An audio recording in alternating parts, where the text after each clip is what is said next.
Good morning, my love. Good morning, my loves.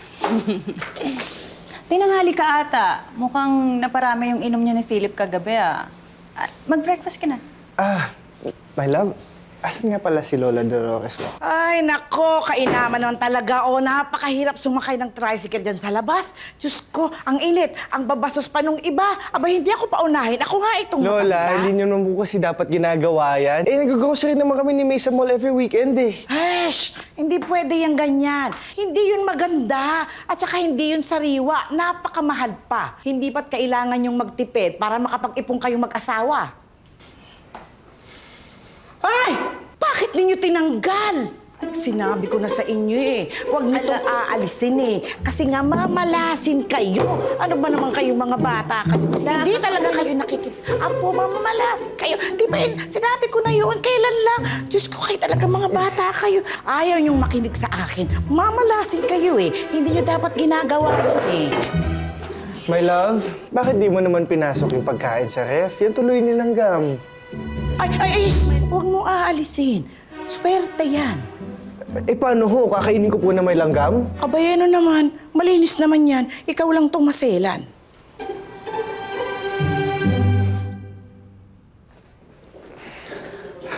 Paano, my love? Alis na ako, ha?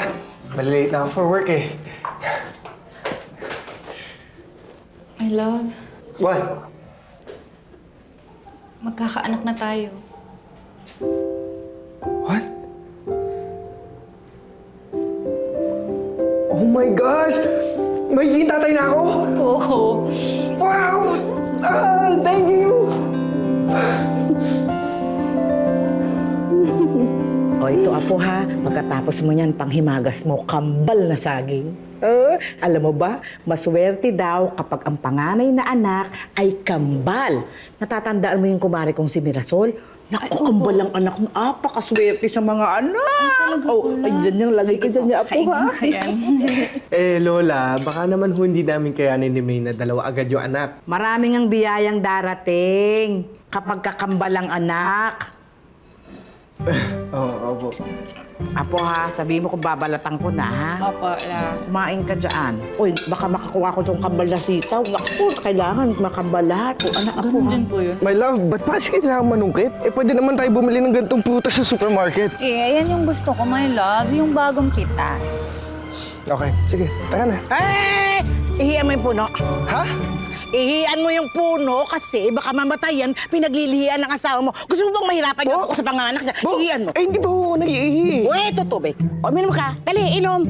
Pumasok ka doon sa loob ng bakuran, pagkatapos ihiyan mo yung puno na yan. Bilisan mo, bilisan mo. Dali na, apo, hawakan mo yan. Dali, bilis, sige na, ihiyan. Shhh! Uy, ihi na yan. Shhh! Dagan mo yan, apo. Ayan, parang... Naamoy niyo yun? Parang baho, no? Parang bulok. Kung kayo naman talagang mga kabataan, napakasiselan nyo. Eh, bayabas lang yan, bagong pitas.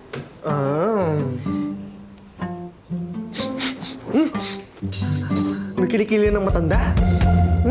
Ay, naku, oh! May bisita tayong darating. Akin na yung pinggan. Paghandaan natin ang pagkain, yung lalaki yung darating. Lola, wala naman ho kaming iniintay na bisita. Pre, Uy, pre. bakit di mo kasi kausapin yung asawa mo na hindi ka komportable dito sa bahay na kasama ang lola niya? Uy, manahimik ka nga. Tingin mo baka makinig ka ng matanda. Tanda na yun. Mahina na pandinig nun. Pre, mabait naman si Lola Dolores. Tsaka isa pa gusto siya ng asawa ko dito. Sadyang hindi lang siguro ako sanay na may ibang kasama sa bahay. Alam mo yun, nakakailang eh. Di tiisin mo. Tsaka, wala naman sigurong ginagawang hindi ka nais-nais yung matanda, di ba? Wala naman. Ang dami lang pamahiin. Baka mong kukulang. Di kaya. Hindi naman siguro. Mabait nga. Religyosa lang. Teka lang, pre, pahinga muna ako. Oo, teka. Tsaka na sa puno umihi. Baka di ka na makaistorbo sa loob.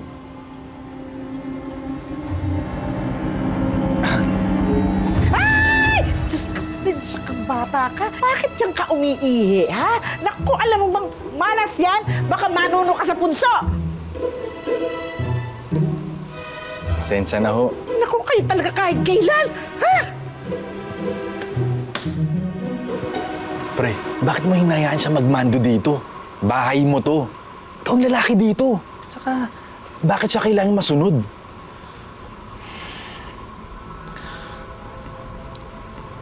Gusto mo, umalis siya dito?